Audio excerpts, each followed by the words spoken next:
Mas antes da gente abrir aqui a Bíblia, eu queria que você pegasse, como nós temos esse hábito, você puder pegar a sua Bíblia, pode ser aí em casa também, se você puder pegar a sua Bíblia, levante ela o mais alto que você puder, ela não tem importância se ela estiver no celular, no tablet, o importante sempre quando nós dissemos, é bom que ela esteja em nosso coração.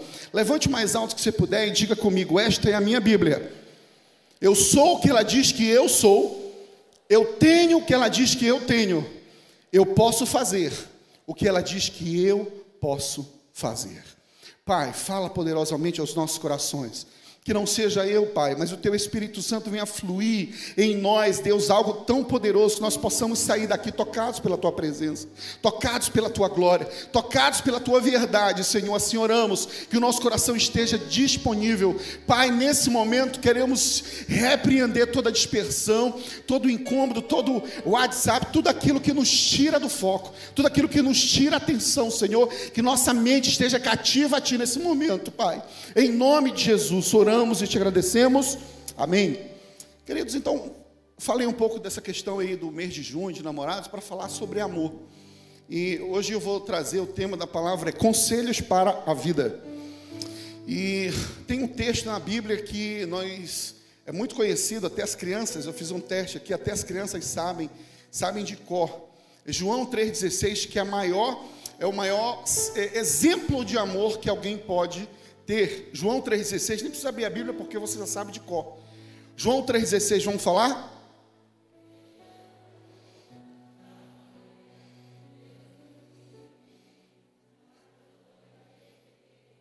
Não pereça, mas tenha vida eterna.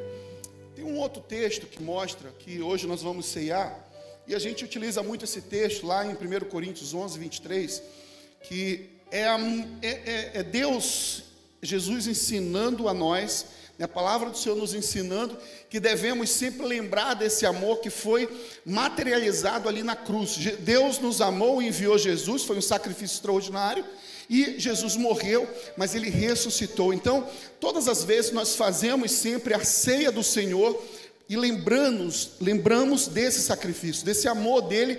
Quando a gente olha para a cruz, devemos lembrar de amor, de perdão, de novos começos, de nova chance, de o milagre do perdão, que o perdão é um milagre. E o texto fala aqui em 1 Coríntios 11, 23, diz: porque eu recebi do Senhor o que também vos ensinei, que na noite em que Jesus foi traído, tendo dado graça, ele partiu e disse: este é o meu corpo, que é dado em favor de vós, fazei isso em memória de mim. Por semelhante modo, depois dele ter ceado, ele pegou o vinho e disse: tomai e bebei, este é o meu sangue, símbolo da nova aliança, fazei isso em memória de mim.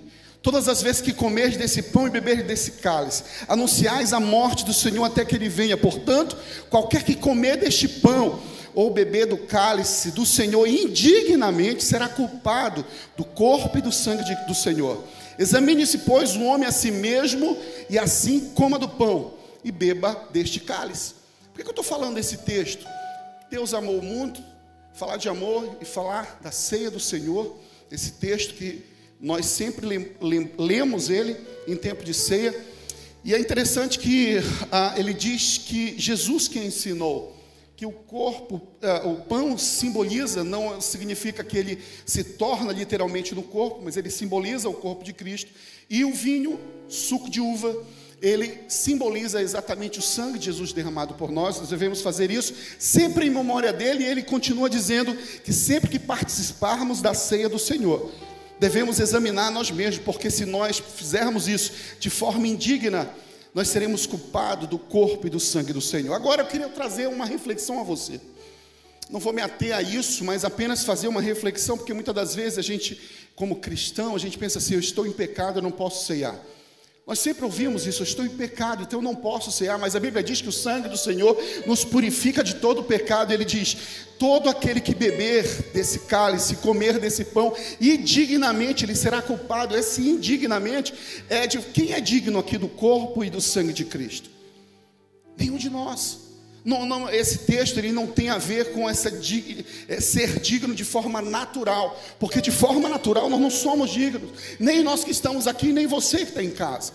Nós não somos dignos, nós precisamos, necessitamos da graça, da misericórdia, do favor do Senhor. Exatamente por isso que Ele se sacrificou por nós. O sangue dele nos aproxima do Pai. Ele é a ponte que nos liga a Deus. Ele é o caminho, a verdade e a vida. E ninguém vai ao Pai a não ser pelo próprio Senhor Jesus. Ele é esse que construiu essa conexão de volta ao Pai. Então beber indignamente é se nós não entendermos, não discernirmos o significado do pão e do sangue, do pão e do vinho, do corpo e do sangue. Entender que aquilo simboliza o perdão do seu pecado, e entender que esse sacrifício ele foi completo, e por ser completo nós não precisamos mais fazer sacrifício, nós precisamos só receber essa graça e dizer: Senhor, eu te aceito, e eu aceito o teu sacrifício por mim. Por isso, Senhor, eu mesmo não me sentindo digno, mas o teu sacrifício me tornou digno, então eu posso cercar a mesa, eu posso ter comunhão. Também nós precisamos entender que devemos sim incentivar. Se você de alguma forma vai ceiar nessa noite, de alguma forma você está brigado com alguém até aqui, ou não está aqui, alguém do teu parente, alguém da tua família, sabe, eu quero te incentivar a mandar uma mensagem, ou se aproximar depois dessa pessoa, mantendo a distância de 1,5 metro, se ele estiver aqui, e dizer: olha, me perdoa, sabe, quem não tem pecado que atire a primeira pedra, porque nós devemos também, não devemos compartilhar, participar, sem antes nós não alinharmos com o corpo de Cristo, pedir perdão. Mas Ele nos deixou, Cristo, por nos amar de uma tal maneira, Ele nos deixou exatamente um manual de sobrevivência, e esse manual de sobrevivência é exatamente a palavra de Deus. Por isso que a gente sempre levanta a Bíblia e diz: eu sou o que a Bíblia diz que eu sou, eu tenho o que a Bíblia diz que eu tenho, e eu posso fazer o que a Bíblia diz que eu posso fazer, né? E então esse aqui é o manual de sobrevivência. Eu vou utilizar Eclesiastes, né, o capítulo 7, para falar um pouquinho de conselhos para a nossa vida. E eu queria que você, lá no capítulo 7, a partir do verso 1, traz um conselho assim muito extraordinário para abençoar o nosso coração. Se você tiver a Bíblia aí, pode abrir.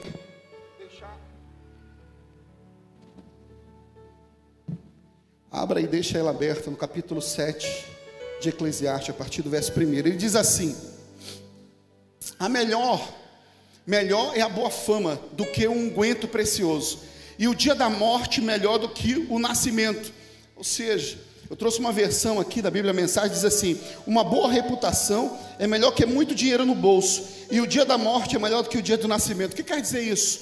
Gente, quantas vezes a gente vê as pessoas ricas, as pessoas, o salmista Asaf, quando escreveu o Salmo 73, ele estava exatamente incomodado com os maus, porque ele dizia que os maus prosperavam e ele não tinha essa prosperidade toda. Ele estava doente, e ele, olhando para os maus, eles parece que nem doença tinham, eram sempre fortes, vigorosos, e pareciam, deixavam perceber até que eles eram arrogantes. Mas ele continua no texto do Salmo 73 dizendo: foi difícil eu entender isso, até que eu entrei na presença do Senhor e vi o fim deles. Porque observe bem, muitas das vezes as nossas expectativas, elas estão diretamente ligadas com aquilo que nossos olhos materiais veem. E a gente está num tempo muito interessante, que é da internet, as redes sociais. Gente, ninguém passa na internet, ninguém faz uma foto, um selfie, ou faz uma postagem de um momento que, sabe, de derrota. Só posta vitória, só posta coisas boas, só posta o jardim verde, mas não bota o quintal cheio de lixo. Só apresenta a nossa sala. Às vezes está tudo bagunçado aqui, aí você vai para um ambiente assim, bem que está mais ou menos assim arrumadinho, e bate a foto, parece que está lindo, mas na verdade é só uma foto, é só um momento, e é só uma parte da sua vida. A nossa vida não é o tempo todo de vitória em vitória. A nossa vida não é o tempo todo, sabe, só de alegria. Nós temos também, é didático passar pelo momento também da dor, do desafio. E a Bíblia diz aqui nesse texto que nós precisamos nos preocupar sim, a mais sabedoria, não é? Na morte, né? Aqui fala melhor fama do que um unguento precioso. Ou seja, um unguento é algo caro, é um perfume caro. É melhor o nosso nome, ter um nome honrado, do que ganhar dinheiro e no final das contas ser colocado à vergonha a vergonha vinha à tona. Nós estamos orando para que em nosso país, em nosso estado, a vergonha venha para o corrupto. Nós estamos, porque, gente, a corrupção é algo que mata muito mais do que qualquer outra coisa, porque aquilo que era para ser direcionado para a saúde, para a educação, para a segurança, a gente tem visto as pessoas, é uma conta muito básica, desculpa os governantes, mas é uma conta muito básica. Se você sempre foi político na vida, como é que você é dono de um império aqui ou ali, sabe, que conta é essa que não fecha? É óbvio que o negócio está ali aos nossos olhos, mas nós estamos coniventes muitas das vezes, porque nós aceitamos. Porque às vezes a corrupção a gente acha que é só os políticos, mas nós somos nossos representantes.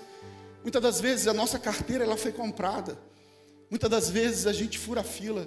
Muitas das vezes a gente utiliza a nossa influência para deixar para trás aquele que acordou mais cedo e estava lá e pagou um preço que você não pagou, mas você é influente, você conhece pessoas e você acaba usando essa influência para se favorecer em detrimento de outro. A gente vê isso em concurso público, a gente vê isso em tantas coisas. Mas a Bíblia fala que um conselho para a nossa vida é melhor é a boa fama, ou seja, a sua reputação, o seu nome, do que o dia da morte. É melhor a boa fama do que esse tesouro acumulado em função de algo errado que fizemos, algo errado que foi feito. E é melhor o dia da morte do que o dia do nascimento. Por quê? Porque no dia da morte, amigo, é morte. A gente está ali, aliás, no dia do nascimento, é tudo alegria. A gente vai nas casas, eu sou como pastor, a gente vai às vezes nas casas, né, tá ali alegre, nasceu uma criança, é só festa. A gente nem reflete muita coisa não, a gente vai lá, a gente celebra junto. No dia do aniversário, quem é que faz reflexão? A gente não faz reflexão. Não é? A gente está de celebrante, a gente está alegre. Então a mesma coisa, a forma do nascimento. Quando nasce alguém, a gente sempre fica alegre, mas na hora da morte não. Na hora da morte faz a gente refletir. Eclesiastes 7:2 diz: melhor é ir à casa onde há luto do que ir à casa onde há banquete, porque naquela está o fim de todos os homens, e os vivos se aplicam ao seu coração. Ou seja, a morte ela lembra nossas limitações. E nesse momento a gente começa a fazer uma reflexão. Nós começamos a refletir, a ressignificar a nossa vida.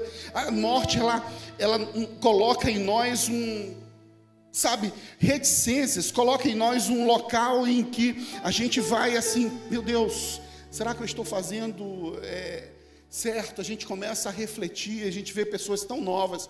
Muitas das vezes vem um confronto quando a gente vê alguém muito novo que perdeu a vida. E a gente começa a pensar, a fazer uma reflexão interior e dizer, será que é isso mesmo? Às vezes quando a gente perde alguém, muita gente perdeu ente querido nesse tempo agora de pandemia, e quando a gente perde alguém, a gente sempre pensa, poxa, poderia ter pedido perdão, poxa, eu poderia ter feito mais, poxa, eu poderia ter visitado, eu poderia ter dado atenção, poxa, eu poderia, mas você não pode mais, ela já foi. Nós precisamos entender isso.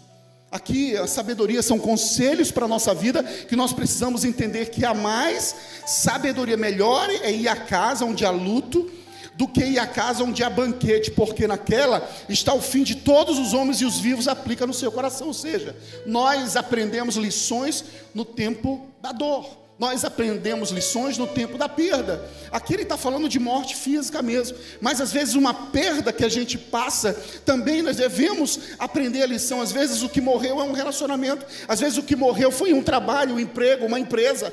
Isso também nós precisamos aprender, a lição para a gente aprender. Não passe na vida sem aprender, não passe pela tribulação sem aprender.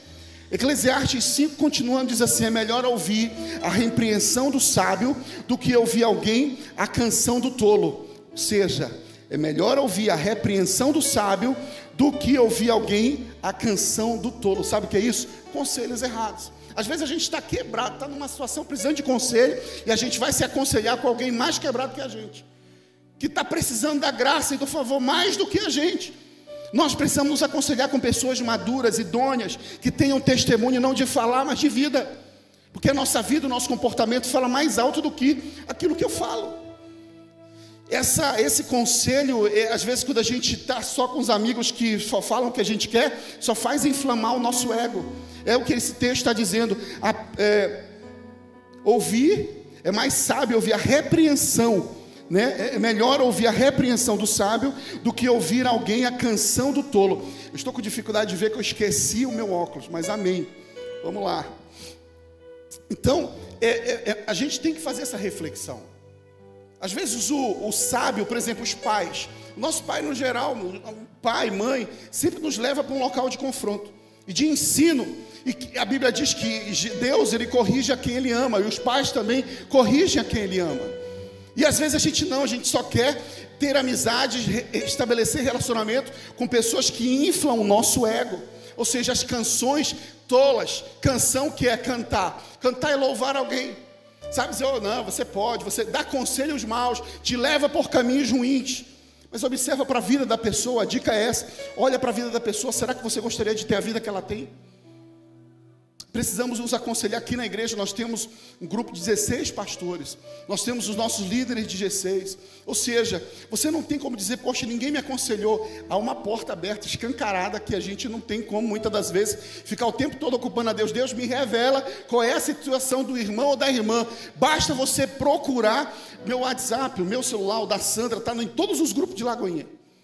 O nosso celular pessoal, a gente nem tem um outro celular da igreja, só da igreja, é o nosso celular pessoal, então está lá. A gente não, é impossível uma pessoa nos buscar, nos procurar e a gente não dá alguma resposta. Às vezes a gente não consegue dar resposta no mesmo tempo, porque ninguém faz nada sozinho, mas nós temos uma equipe de pastores. Nesse tempo agora, o pastor Eurico, ele ficou com a missão de abrir Zoom direto, oração direto, para as pessoas receberem oração, receberem aconselhamento. Nós fizemos como igreja, nós continuamos a fazer. Então busque pessoas idôneas para aconselhar você. Então, observe bem, Eclesiastes, conselhos para a vida. Eclesiastes diz, melhor é ouvir a repreensão do sábio do que ouvir alguém a canção do tolo, tá? Continuando aqui, Eclesiastes 7:9 diz, não te apresses no teu espírito a irar-te, porque a ira repousa no íntimo dos tolos. Ou seja, não perca a tua cabeça, seja paciente, não te apressa a ficar com raiva, não te apressa, não interrompe a pessoa, não responda antes das pessoas concluírem o que vai falar, não tenha o preconceito é conceituar antes de ouvir, antes de conhecer, você não permite que a pessoa nem conclua. Eu tinha um tempo com a Sandra que eu dizia assim, tá bom, você já sabe o que eu vou falar, então não vou falar nada, eu vou ficar calado, já sabe o que eu vou falar, então fala. Não vou falar não, eu vou ficar quieto. E aí ela aprendeu, porque eu ficava quieto, e aí ela aprendeu que tinha que me ouvir, até que hoje ela ouve direitinho, sem problema algum. Eu não sei as mulheres, mas eu não sei os homens, né, e tal, mas no geral, as mulheres, elas têm essa coisa de interpretar antes, né, algo bem antes do que a gente nem bem falou, e já está conceituando e tal, já foi julgado, condenado e sentenciado rapidinho, uma fração de 3 segundos.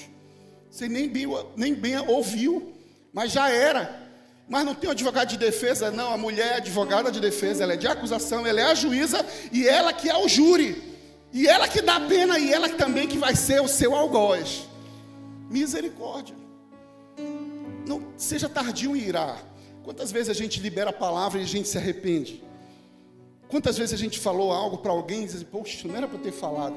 Sabe de uma coisa? Eu não sei se aconteceu com você, se já aconteceu com você, mas às vezes a gente tem um momento de embate, de discussão com alguém que dá um branco, a gente nem consegue se defender. Poxa, e depois passa o tempo e você fica com raiva, né? Porque, puxa vida, eu não consegui responder e tal. E aí passa o tempo, você refletindo em casa e, puxa, poderia ter essa resposta.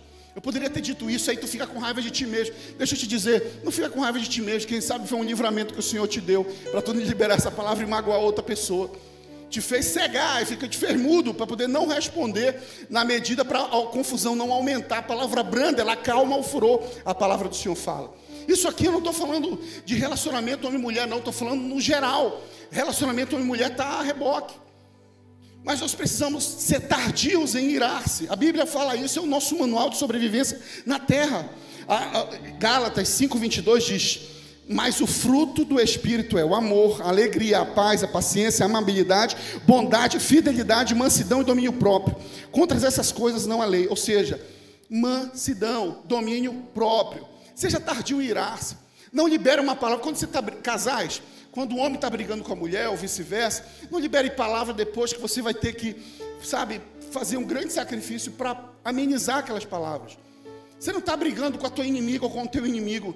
Você pode estar havendo ali um tempo de desavença com a pessoa que você ama, que você entregou seu coração, que você quer estar dividindo a vida. Então não libere palavra, que depois vai ser custoso você reconstruir o relacionamento, a confiança, o respeito. Todo relacionamento precisa ser baseado em amor, respeito, acima de tudo. Um relacionamento sem respeito, o homem que libera ou a mulher que libera a palavra que fere, que mexe na identidade do homem, da identidade da pessoa, isso é algo... só Deus, só mesmo a graça de Deus para fazer o milagre de restaurar esse relacionamento. Mas sabe, ouça bem, você não está numa briga, numa guerra que você usa a melhor arma, a pior arma, melhor dizendo, para destruir o seu inimigo. Ela não é seu inimigo, ele não é o seu inimigo. Às vezes pais, relacionamento pais e filhos, não é? Às vezes o filho dá uma resposta, ou o pai libera a sentença no coração dos filhos, e que paralisam, e elas vão crescendo com medo. Mas deixa eu te falar, eu sou o que a Bíblia diz que eu sou, eu tenho o que a Bíblia diz que eu tenho, e eu posso fazer aquilo que a Bíblia diz que eu posso fazer. Receba a palavra do Senhor no teu coração e te alegra, sabe? Eclesiastes 7:10 diz: nunca digas, porque foram dias passados melhores que estes, porque não provém da sabedoria esta pergunta. Sabe, aqui nessa versão diz assim: não pare para chorar, lembrando dos velhos tempos, nenhum sábio fazia isso. Sabe de uma coisa, às vezes a gente vive do passado. O pessoal do Remo é muito assim, né, gente? Eu não sei vocês, gosta de viver do passado, que só misericórdia. O papão não, o papão é de vitória em vitória, pela glória de Deus, aleluias. Eita Deus, você que está em casa sabe o que é isso. A maior torcida do norte é numa só voz, num só coração, num só propósito. Vamos lá? Para com isso, isso é pecado, filho. Não, papão da Curuzu. Mas vamos lá. Então, queridos, você me perdi aqui, poxa, falou aí. Não diga, não fica lembrando das coisas do passado, porque isso causa até depressão, sabia? Uma das raízes da porta que se abre quando a gente só fica ligado nas coisas do passado, traz a depressão. Às vezes, se você está casado, está quanto tempo casado, está com um relacionamento, ou está noivo, você fica pensando só do passado. Ah, mas a fulana, não sei o que, o ciclano. Meu irmão, você está vivendo, viva hoje e o agora. É isso que a palavra do Senhor está dizendo. Porque foram os dias passados melhores que este? Porque não provém da sabedoria esta pergunta. É pessoa tola que fica ligada ao passado o tempo todo, que não tem sabedoria, que não vive o passado. Ei, você não pode viver o futuro e não pode trazer de volta o passado. Ou seja, viva o aqui e agora, o presente é agora. E depende de você, depende das nossas atitudes. É agora, não tem como voltar o passado e nem antecipar o futuro. Então viva agora. Basta o seu mal, o seu próprio dia. Basta o seu dia, o seu próprio mal. A gente tem que pensar nisso. São sabedorias, são ensinos que o Senhor coloca como conselhos para a nossa vida aqui em Eclesiastes. Aqui também diz, no dia, Eclesiastes 7,14 diz assim: no dia da prosperidade goza do bem, mas no dia da adversidade considera, porque também Deus fez este em oposição àquele, para que o homem nada descubra do que há de vir depois dele. Aqui na versão da mensagem diz assim: o dia bom é um convite para comemoração, o dia ruim é um chamado à reflexão. Os dois têm de Deus o seu lugar devido, para que saibamos que nada está garantido. Ou seja, comemora o dia bom, viva o dia bom, celebre o dia bom, aproveite o dia bom. Agora não torne o dia bom e o dia mau. Eu não sei vocês, mas numa viagem, às vezes, uma coisa tão maravilhosa, você planejou algo, você planejou uma viagem, ou um aniversário, ou um presente, sabe? E você está esperando numa expectativa extraordinária, e às vezes por uma besteira você estraga aquilo que, sabe, estava ali para você experimentar, por uma resposta torta. Às vezes por algo que você poderia ter evitado, você estraga tudo aquilo que estava planejado ali. Então celebre no dia bom, se alegre no dia bom, aproveite o dia bom, sabe, fica animado com o dia bom, curta o dia bom, aproveite a riqueza, aproveite aquilo que Deus tem te dado. A maior riqueza que Deus tem nos dado não é dinheiro, não compre a nossa vida. O que é que, sabe de uma coisa? Faça essa dinâmica. Eu sei que nesse momento não é muito bom fazer essa dinâmica, mas faça depois, quando passar aí um tempo. Sabe onde é que há sabedoria? Lá no cemitério. Quando você olha andando Eu fui em alguns velórios, nesse tempo agora, e eu fui lá no cemitério. E quando você anda entre as lápides, você vê assim, 1900 e não sei quanto, e 1914, 2014. E aí tem algumas frases. Quando você vai andando, você vai vendo, parece assim que vai vendo um filme. Ali tem histórias. Ali não são números, são pessoas que viveram, que sonhos que não foram concluídos, outros sonhos que foram realizados. Você não conhece aquelas pessoas que estão ali, mas você olha e começa a refletir, e você pensa, aqui tem sonhos, aqui tem pessoas que, sabe, foram influentes, tem pessoas que nem foram tão influentes, tem pessoas que viveram de uma forma bem feliz, alegre, tem outras que não. São coisas para a gente refletir. Nós precisamos, não podemos passar a vida sem pensar, sem refletir. São sabedorias que eu e você precisa ter, tempo de reflexão. A vida, ela pode ser veloz como for, mas deixa eu te dizer, uma doença para a gente. A vida pode ser dinâmica quando for, mas uma pandemia parou a gente. E como é que a gente vai sair dela? Da mesma forma? Não tem lição nenhuma para a gente aprender. A gente apenas está pausado, e quando tirar o dedo do pause vai voltar aquilo que era. Deixa eu te dizer, nunca mais o planeta Terra vai ser o mesmo.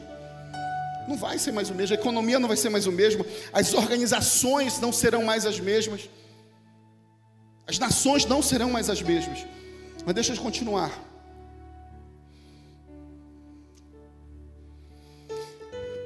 Eclesiastes 7,16 diz: não sejais demasiadamente justo, nem demasiadamente sábio, porque te destruirias a ti mesmo.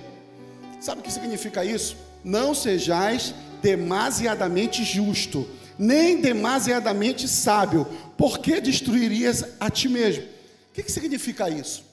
Eu fui perceber, demasiadamente justo, sabe o que é? Olha, estou ajudando, cadê meu celular? Olha, estou ajudando, está aqui a cesta.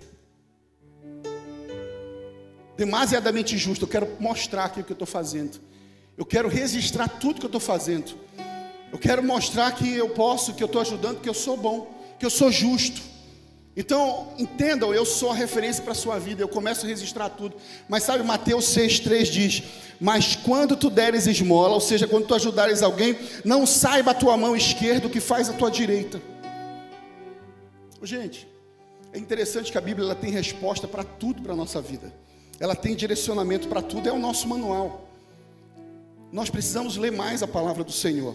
Eclesiastes 7,20 diz: na verdade que não há homem justo sobre a terra, que faça o bem e nunca peque. Ou seja, Eclesiastes 7,20, ou seja, todos nós precisamos do favor de Deus.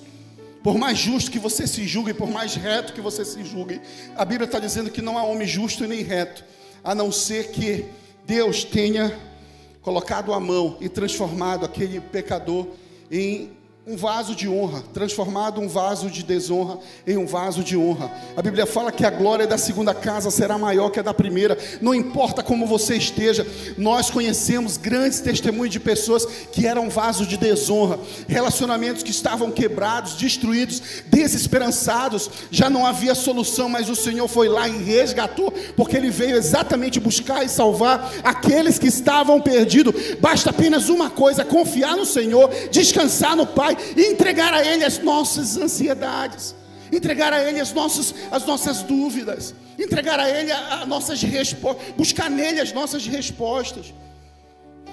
Tampouco apliques no teu coração as palavras que se disserem, para que não venhas ouvir do teu... está aqui outro texto, outra informação interessante.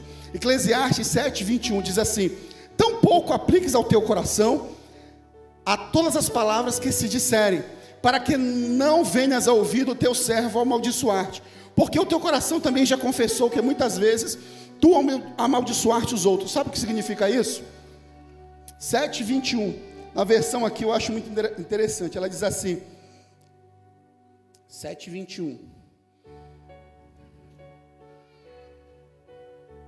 não está aqui, então 7,21 diz assim: tampouco apliques o teu coração a todas as palavras que se disserem, para que não venhas ouvir o que o teu servo amaldiçoar-te, porque o teu coração também já confessou que muitas vezes tu amaldiçoar-te aos outros. Sabe o que significa isso? Não seja fofoqueiro, não fique preocupado com o que as pessoas estão falando sobre ti, Não fique ansioso, sabe, entregando o teu coração, a tua vida, a tua alma, tudo teu, preocupado com aquilo que as pessoas estão falando ao teu respeito, porque provavelmente elas vão estar falando mal, é o que a Bíblia está dizendo. E a Bíblia nos leva e diz assim: mas você também já não falou mal de alguém? Ô, gente, quem é que é reto? Só a misericórdia do Senhor. Você pode ver a pessoa como referência para você, mas essa pessoa também precisa da graça e do favor do Senhor. Ou seja, esse texto está dizendo: pare de fofocar. E sabe o que é fofoca? A fofoca sempre traz destruição. Às vezes a gente tem uma preocupação muito grande aqui na igreja com aconselhamento. Por isso que a gente prefere que o aconselhamento seja, principalmente, o primeiro nível de aconselhamento, ok, pode ser com os seus líderes aqui, mais imediato, mas o nível mais, coisas mais graves, procure os pastores. Porque nós temos tempo e queremos aconselhar você, porque tem coisas que a gente vai falar para as pessoas e nem sempre a pessoa, às vezes não é nem maldade da pessoa, às vezes é coisa pesada, e a pessoa vai lá e compartilha com o melhor amigo, que compartilha com o melhor amigo, que compartilha com o melhor amigo, e aí quando vê, todo mundo está sabendo. Busque uma pessoa idônea para aconselhar você. Isso é fofoca, que fala para um, que fala para o outro, e aí você constrói um ambiente hostil para a pessoa que está ali, ela entra e sai, e todo mundo fica apontando o dedo. Mas sabe de uma coisa? Deus nos chamou para julgar e nem para apontar. Deus nos chamou para amar e perdoar e aceitar. Uma igreja que inclui pessoas, uma igreja que, desculpa o transtorno, nós estamos em obra. Aqui é local de restauração, aqui é local de pessoas quebradas mesmo, aqui é local de famílias que precisam da graça, aqui é local de pessoas que precisam do favor do Senhor, precisam do favor, da graça do Pai. E eu estou terminando. Eclesiastes 7:29 diz: eis aqui o que tão somente achei, que Deus fez o homem reto, porém eles buscaram muita astúcia. Ou seja, Deus fez todo mundo íntegro e honesto, nós é que estragamos tudo, com as nossas próprias mãos, com as nossas próprias atitudes, com as nossas próprias escolhas. Deus não sonhou a vida que você está levando, Deus não sonhou a vida pregressa que eu tinha. Deus sonhou uma vida de felicidade, de plenitude para mim, mas as minhas escolhas me levaram aonde hoje eu estou, ou estava.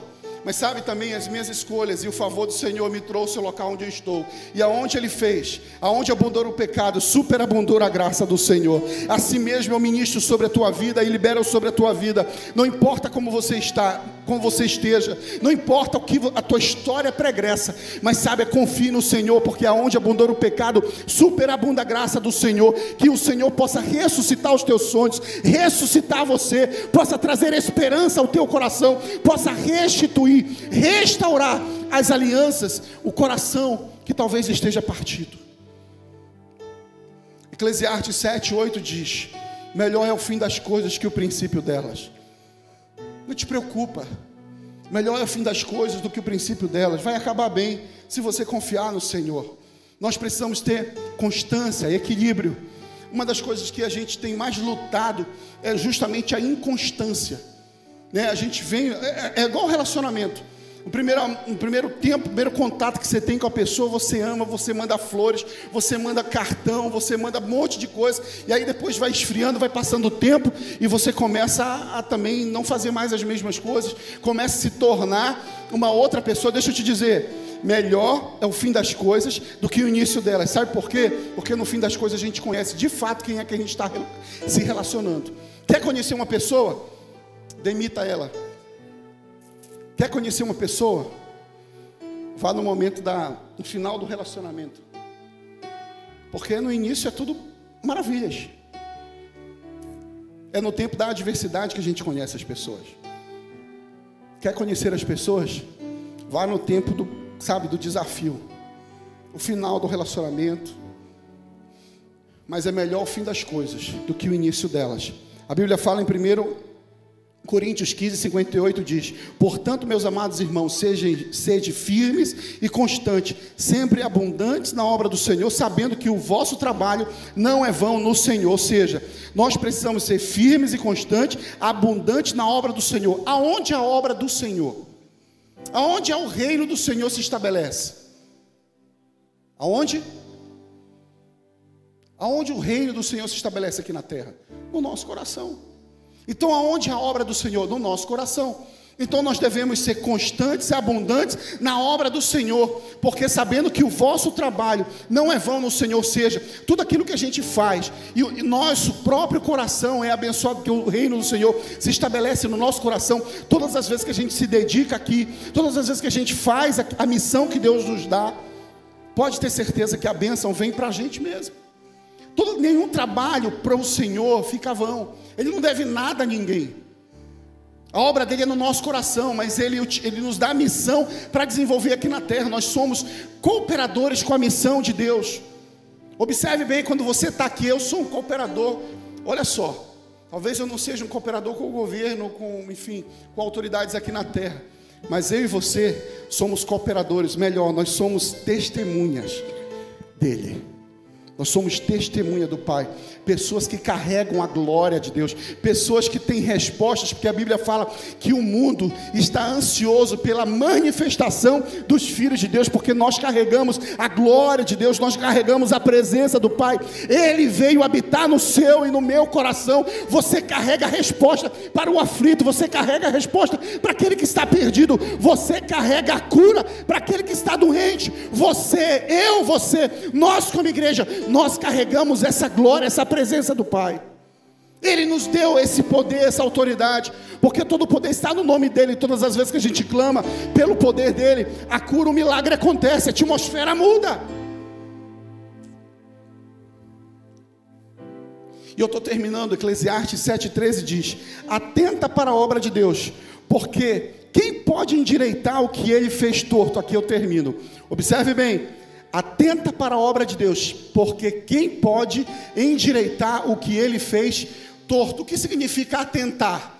Significa ficar ligado. Observe bem, nós passamos por esse momento, estamos nesse tempo de isolamento, mas nós passamos pelo lockdown, né? Então a gente teve que fazer um isolamento ainda mais forte, mais sério, mas não podíamos fazer o que a gente está fazendo agora. E você observou que o próprio governo, ele estabeleceu aquilo que é prioridade. Então muitas coisas foram saindo da nossa vida, nós tivemos que abrir mão, porque não eram prioridade. E é interessante o que eles colocaram como prioridade. Se você observar, as coisas que foram colocadas como prioridade são coisas que são relacionadas à vida.